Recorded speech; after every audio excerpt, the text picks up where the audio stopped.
के phone presents रणक्षेत्र। नमस्कार, रणक्षेत्र में आपका स्वागत है। मैं राव अवतार पांडे। रणक्षेत्र में हम आज बात करेंगे अमेरिका और ईरान के बीच चल रहे युद्ध के बीच में दो दावों की। एक दावा जो अमेरिका ने किया और दूसरा उसका ईरान ने क्या पलटवार किया है। सबसे पहले बात कर लेते हैं अमेरिका के दावे की।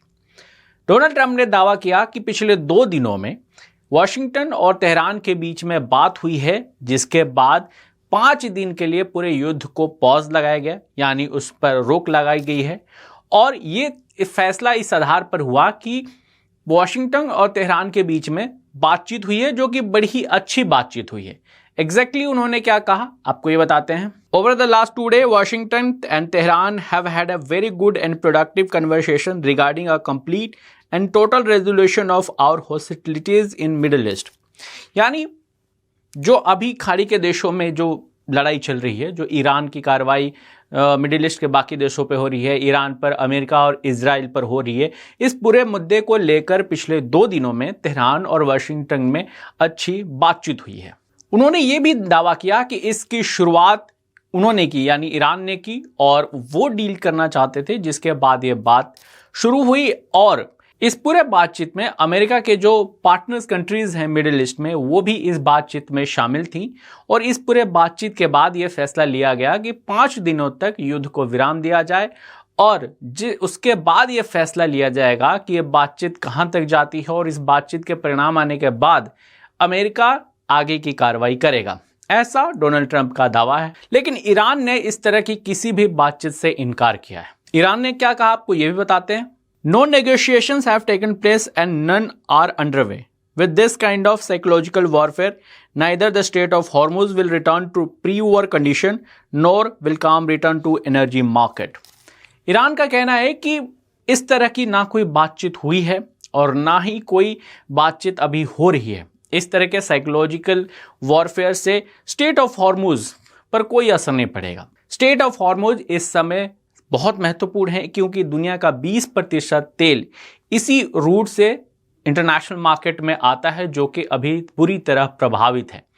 और चूंकि ये रूट प्रभावित है, पूरी दुनिया में ऑयल और गैस के प्राइसेस बढ़े हैं और बहुत तेजी से उनका मार्केट डिस्टर्ब हुआ है। ईरान जब ये कहता है कि स्टेट ऑफ हॉर्मुज की स्थिति नॉर्मल नहीं होगी, उसका उद्देश्य यही है कि इस ऑयल रूट से जो ट्रेड होता था ऑयल का, वो नॉर्मल नहीं होगा। इसके साथ साथ एनर्जी मार्केट में जो उथल पुथल मची हुई है, ये भी अभी नॉर्मल नहीं होगा, ऐसा ईरान का कहना है। ईरान का यह भी कहना है कि जब से युद्ध शुरू हुआ है, अमेरिका की तरफ से मीडिएटर्स ने बात करने की कोशिश की, लेकिन ईरान का स्टैंड बिल्कुल क्लियर है। एग्जैक्टली क्या बात है, आपको ये भी बताते हैं। According to Iranian news agencies, since the start of war, messages have been sent to Tehran by some mediators, but Iran's clear response has been that it will continue its defense until the required level of deterrence is achieved. Iran के news agencies की खबरों की माने तो Iran का कहना है कि जब से युद्ध की शुरुआत हुई है, तब से अमेरिका की तरफ से मीडिएटर्स ने बात करने की कोशिश की, लेकिन ईरान का क्लियर स्टैंड है कि युद्ध तब तक जारी रहेगा जब तक टोटल डिटरेंस अचीव ना कर लिया जाए।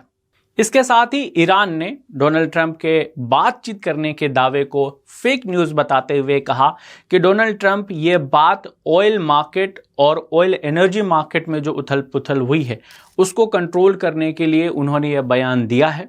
हालांकि उनके ईरान और उसके बीच में कोई बातचीत नहीं हुई है, ऐसा ईरान का दावा है। अब यहां पर 2 पहलू हैं। एक, डोनाल्ड ट्रंप का दावा कि बातचीत हुई है, इसमें जो पार्टनर्स कंट्रीज हैं मिडिल ईस्ट की, वो भी शामिल हैं। वहीं दूसरी तरफ ईरान का कि हमारी कोई बातचीत नहीं चल रही, हमारी अभी ऐसी कोई बातचीत नहीं है। डोनाल्ड ट्रंप का बयान एक फेक न्यूज़ है और वो ऑयल मार्केट या एनर्जी मार्केट को कंट्रोल करने के लिए दिया गया है। इन सब के बीच में एक और बड़ी खबर आई है कि अमेरिका ईरान में वेनेजुएला जैसी कार्रवाई कर सकता है, और इसके लिए वो ईरान के पार्लियामेंट के स्पीकर मोहम्मद बगैर खलीफ को अगला नेता मान सकती है। दरअसल ये खबर है कि व्हाइट हाउस गुपचुप तरीके से इनसे बातचीत कर रही है और उसी तरह की कार्रवाई करने की कोशिश है जैसे कि वेनेजुएला में हुआ था।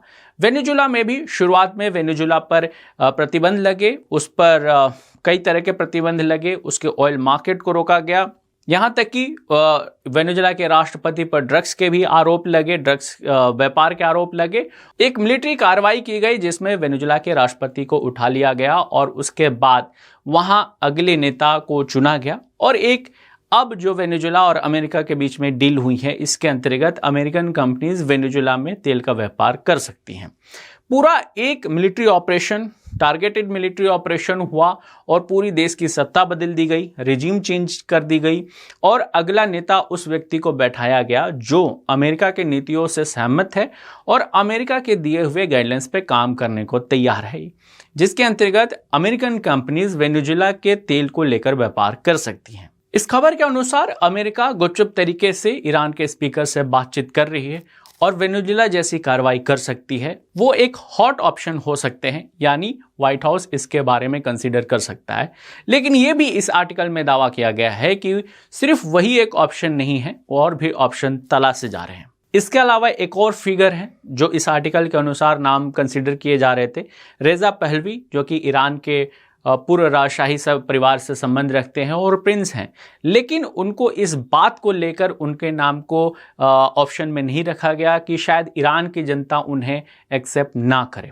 लेकिन ये बात अब सामने आ रही है कि डोनाल्ड ट्रंप जिस तरह से वेनेजुएला में जिस तरह से उन्होंने कार्रवाई की, टारगेटेड ऑपरेशन किया, राष्ट्रपति को किडनैप किया, रेजिम चेंज की, एक नए व्यक्ति को वहां प्रशासित किया और उसने अमेरिका के नियमों के अनुसार या अमेरिका के जो पॉलिसीज हैं उससे सहमति जताते हुए वहां पे तेल व्यापार को, मार्केट को ओपन किया। उसी तरह की कोशिश ईरान में भी की जा सकती है। हालांकि ये जमीनी स्तर पर कितना संभव है ये कहना अभी बहुत मुश्किल है, लेकिन अब ये इस तरह की खबरें भी आ रही हैं। ईरान ने अमेरिका से किसी तरह के बातचीत के ऑप्शन से इनकार किया है। अब यहाँ पे पूरे इस युद्ध में 2-3 पहलू सामने आ रहे हैं। एक, डोनाल्ड ट्रंप का दावा कि ईरान से बातचीत हो रही है जिसमें मिडिल ईस्ट के पार्टनर्स कंट्रीज भी शामिल हैं। दूसरा, एक वेनेजुएला जैसा ऑपरेशन ईरान में करना, हालांकि वो जमीनी स्तर पे कितना संभव है ये कहना अभी बहुत मुश्किल है। वहाँ तीसरा, ईरान का किसी भी तरीके से अमेरिका से बातचीत करने के दावे को झूठा कहना और उसे फेक न्यूज़ बताना। वर्तमान में स्थिति हालांकि अभी भी तनावपूर्ण बनी हुई है। ईरान अभी भी अमेरिका के पार्टनर्स कंट्रीज जो कि मिडिल ईस्ट में हैं उन पर हमले कर रहा है। डोनाल्ड ट्रंप ने पूरी लड़ाई को 5 दिनों के लिए पॉज किया है, लेकिन स्थिति अभी भी गंभीर बनी हुई है। इन सब के बीच भारत के विदेश मंत्री एस जयशंकर ने अमेरिका के secretary of state Marco Rubio से बातचीत की और मिडिल ईस्ट में या यूं कहें वेस्ट एशिया में चल रहे वर्तमान स्थिति को लेकर दोनों ने बात की और उस बिगड़ी परिस्थिति से विश्व व्यापार पर कितना असर पड़ेगा, इन तमाम मुद्दों को लेकर दोनों नेताओं ने बात की है। रण क्षेत्र में आज इतना ही। आपको ये वीडियो कैसी लगी कमेंट बॉक्स में जरूर बताएं। वीडियो को लाइक और शेयर करना बिल्कुल ना भूलें, साथ ही चैनल को सब्सक्राइब करें।